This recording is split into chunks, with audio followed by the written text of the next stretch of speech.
Welcome to the deep dive. Today we're undertaking, well, an intellectual excavation, you could say. We're not just reading a line of ancient text. We're exploring the actual, architecture used to remember and interpret it. We're plunging into a single verse from Proverbs, chapter 20, verse 11. But the angle is different. We're looking at it through this really structured visual memory system, almost like a blueprint for understanding character. That's a great way to put it, yeah. Yeah. The blueprint. Our mission today is really to give you a shortcut, not just to, what the words mean, but to the why behind them. This system takes these big abstract ideas, integrity, consequence, and turns them into this dynamic, memorable scene. We're looking at a very detailed mnemonic system, a narrative interpretation designed to nail down this deep truth. You see character through what people do. Right. And the verse itself, Proverbs 20.11, it's so concise. It basically says, "A youth is known by his deeds, whether his work is pure and upright." It's this clear assertion that, evaluation comes down to visible evidence. But how does this specific method make ideas like pure and upright so concrete? How does it make them stick? Well, it assigns physicality. It gives permanence to these fleeting ideas.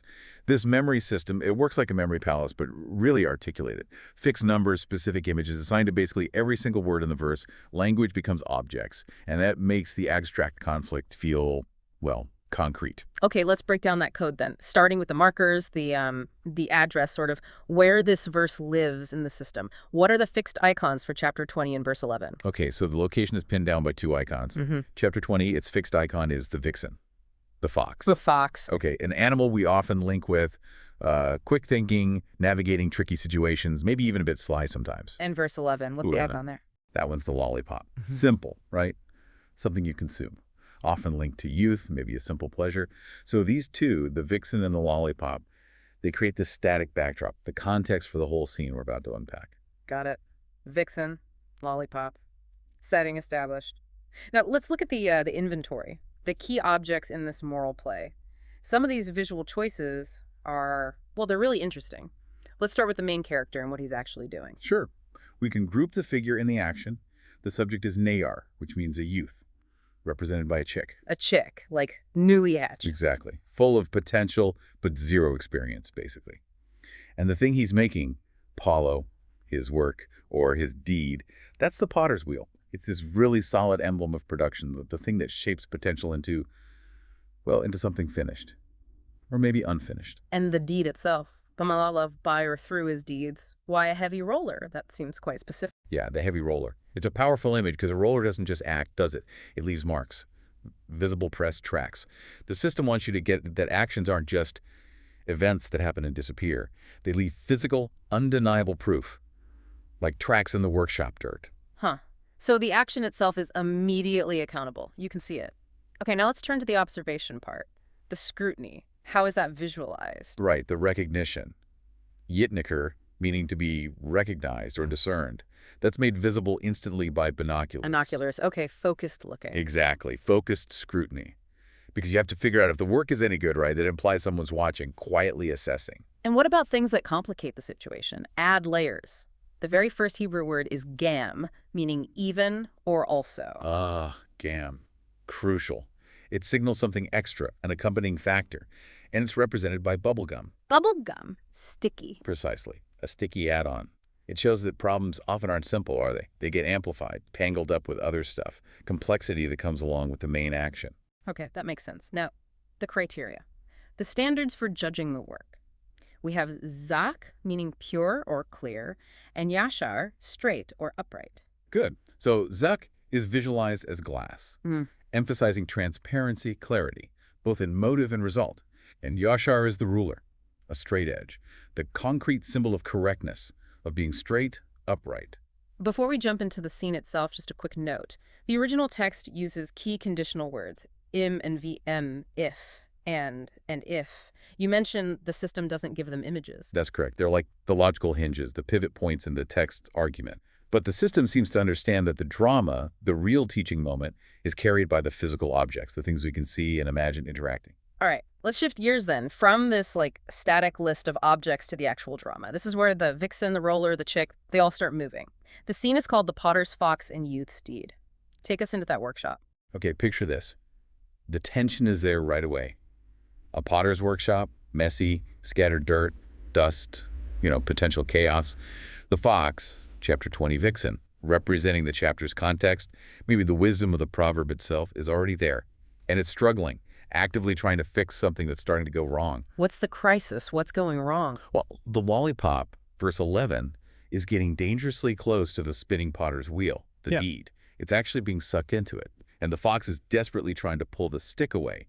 It immediately signals that the context, the wisdom, the fox, is failing to protect this simple thing, the lollipop, from the process of production, the wheel.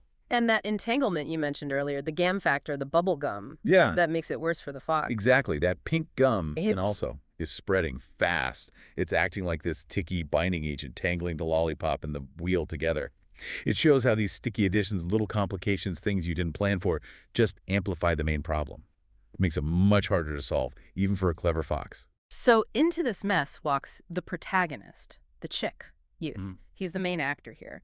You said his body is symbolized by glass, pure, signifying potential for clarity maybe, unblemished character.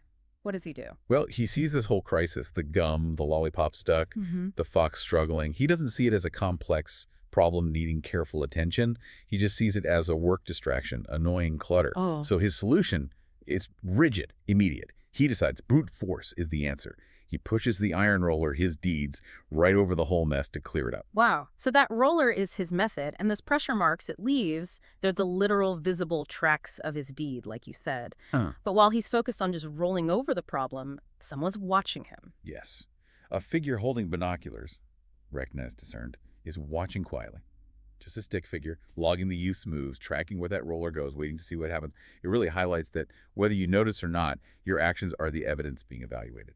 And the tragedy, maybe, is that the youth is totally oblivious to this scrutiny. The source emphasizes his unawareness, right? It's his fatal flaw, really. He's completely unaware he's being judged by the tracks he's leaving. His focus is inward. He prioritizes his own idea of efficiency, his own method. He's not looking at the bigger picture, not listening to the external struggle like the fox trying to help. And his own idea of efficiency is symbolized by his tools. Absolutely. His feet are the ruler, straight upright. He believes his personal, rigid definition of the straight way is the only way. This ruler-like thinking dictates his action. It makes him apply more force with that heavy roller than the situation actually needs. He won't bend his method, even when it's clearly not working for the situation. And the result is, well, probably predictable, applying rigid force to a tangled mess. Devastating, but inevitable, yeah. The spinning potter's wheel, his deed, under that inflexible pressure from the roller, cracks the lollipop. That cracked shape is the physical evidence, the concrete result of his work. And that's where the judgment falls on the observable damage. Let's dig into that a bit more. The crack happens because the youth, thinking he was being straight, the ruler, didn't use clear judgment, the glass. How does the glass symbolism connect to the outcome? Right, the glass, purity, in his chest. It means he had the potential for pure motive, for clarity. But it's just potential, not a guarantee. If clear, pure judgment, the if condition in the proverb had actually prevailed, the transparency of the glass would have let him see the entanglement, see the danger, and stop before pushing that roller. Instead, the rigidity of his method, the ruler feet, shattered the delicate object, the lollipop. His pure intention, if he even had one, becomes irrelevant when the physical result is brokenness. That's a really potent critique of, like, good intentions versus actual consequences. The fox, the wisdom figure, struggled and couldn't prevent it, showing maybe that context alone isn't always enough. But the youth, with his roller, his deeds, he actively causes the final damage. That's the core insight driven home by this visual system, I think. The youth gets assessed based on the tangible stuff, the cracked lollipop, the tracks from the roller. The actions literally speak louder than any intention he might have had inside his glass body. The damage is the character assessment. It's a verdict recorded right there in the dirt. It makes you think, I mean, in a modern context, those tracks from the roller, they sound a lot like a digital footprint, don't they? Yeah. Undeniable evidence of your path, your methods, even if you weren't aware you were being watched or assessed. It's a timeless principle, isn't it? Yeah. Accountability. You can't just erase the tracks. The system teaches that your definition of straight, your ruler, is meaningless if the outcome. The cracked lollipop proves your method was destructive. The purity of your heart, it's tested not by feelings, but by the physical aftermath of what you actually produced. And the final image. The visualization brings the chapter marker, the fox, back into focus at the end. Yes. The Fox 20, having seen the whole destructive process unfold, finally manages to ease the pressure on the wheel, and it gently receives the cracked lollipop, the broken result of the youth's deed. Hmm. After all that action, the only thing left in the workshop to really evaluate is the character that the youth's rigid, forceful actions brought to light. The fox, who struggled initially, now just holds the evidence. Wow. Okay, so we've gone from just one line of ancient text, navigated through these really complex, detailed mnemonics, the vixen, the heavy roller, the glass body, the gum, all the way to this dramatic scene in a potter shop showing how our motives, our methods, they leave these physical tracks that get evaluated. It really is an architecture built around action. Exactly. And that architecture forces you, the observer, the learner, into a direct confrontation with what integrity actually means. Integrity isn't just an internal feeling or belief. It's the verifiable outcome of your work in the world. Which really leaves a critical question for you, the listener, to think about long after we're done here.